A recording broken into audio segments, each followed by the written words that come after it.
Support ఇచ్చారు. చాలా thank you so much. ఇందులో ఫైట్స్ యాక్చువల్గా కమర్షియల్గా ఉండవు, అన్నీ కూడా రియలిస్టిక్గా ఉంటాయి, కథను ముందుకు నడిపించే విధంగా ఉంటాయి. సో అందులో బాగానే మిమ్మల్ని సాటిస్ఫై చేశాను అనుకుంటున్నాను. Thank you so much. Fidaa love story, అలాగే ఇప్పుడు ఈ గొప్ప అవకాశం ఇచ్చిన మా డైరెక్టర్ గారికి thank you so much. Thank you అండి, thank you so much, thank you so much. So yes, ఇక లిరిసిస్ట్ రైటర్స్ చాలామంది మాటలు మనం వినాలి. దానికంటే ముందు మనందరి ఎక్సైట్మెంట్ని పెంచబోతున్నటువంటి మన స్టార్స్ ఇక్కడికి వచ్చేసారు. మెగా స్టార్ చిరంజీవి గారికి గట్టిగా చప్పట్లతో ఆహ్వానం పలికేద్దాము to the blockbuster Kuberaa success meet. అలాగే మన దీపక్ గారిని, Nagarjuna garu, heartiest welcome to you.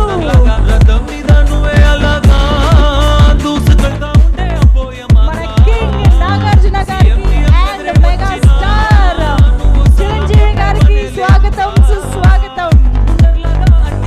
Wow, what an entry, what a frame.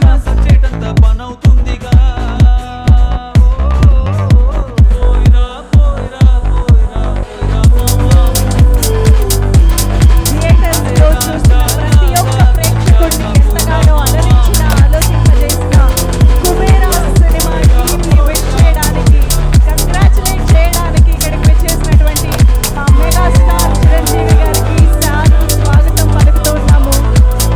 And Deepak పాత్రలో మన ఇంతకు ముందు ఎప్పుడూ చూడనటువంటి విధంగా మనందరికీ కనువిందు చేసినటువంటి పర్ఫార్మెన్స్ని ఇచ్చిన మా కింగ్ నాగార్జున గారికి hearty hearty welcome.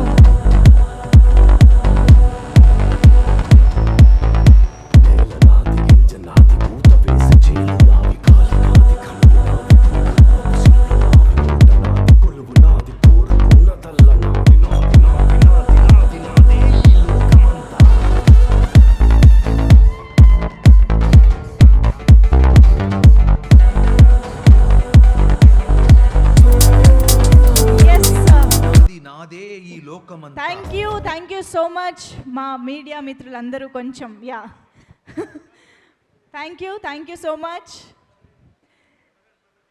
So yes, మరొక్కసారి కుబేరా బ్లాక్ బస్టర్ సక్సెస్ మీట్కి విచ్చేసిన మా మెగాస్టార్ చిరంజీవి గారికి సాదర స్వాగతం పలుకుతూ, Nagarjuna garu heartiest welcome to you. So Deepak క్యారెక్టర్లో మిమ్మల్ని చూసినప్పుడు సార్, అంటే ఓవర్ 30 ఇయర్స్గా చూసిన నాగార్జున గారైనా ఇక్కడ మా ముందున్నది అన్న ఒక ఆశ్చర్యం కలిగింది. నాగార్జున వర్షన్ 2.0 అని అంటున్నారు సినిమా చూసి వచ్చిన ఆడియన్స్ అందరూ. నిజంగా ఒక పాత్రలో ఇంత ఒదిగిపోగలిగి మా ముందుకి దీపక్ పాత్రని తీసుకురావడం అనేది such an amazing thing sir. Nagarjuna గారు, hats off to you and thank you so much first of all for accepting this film and ఇంత అద్భుతంగా మా ముందుకు తీసుకొచ్చినందుకు కూడా thank you so much and heartiest welcome to you once again. So Chiranjeevi sir, heartiest welcome to you. Very very happy to see you both together and especially Kubera సక్సెస్ని పంచుకోవడానికి వచ్చినందుకు మరీ congratulations and thank you so much sir. So yes, మరి ఆలస్యం చేయకుండా ఈ సినిమాని బైలింగ్యువల్గా, అంటే అటు తమిళ్లోనూ ఇటు తెలుగులోనూ ప్రేక్షకులు ఎంజాయ్ చేసే విధంగా చిత్రీకరించారన్న విషయం మనందరికీ తెలిసిందే. అయితే తమిళ్ ప్రేక్షకులకి ఈ చిత్రం అంతే అద్భుతంగా అలరించేలాగా ఈ సినిమా తమిళ్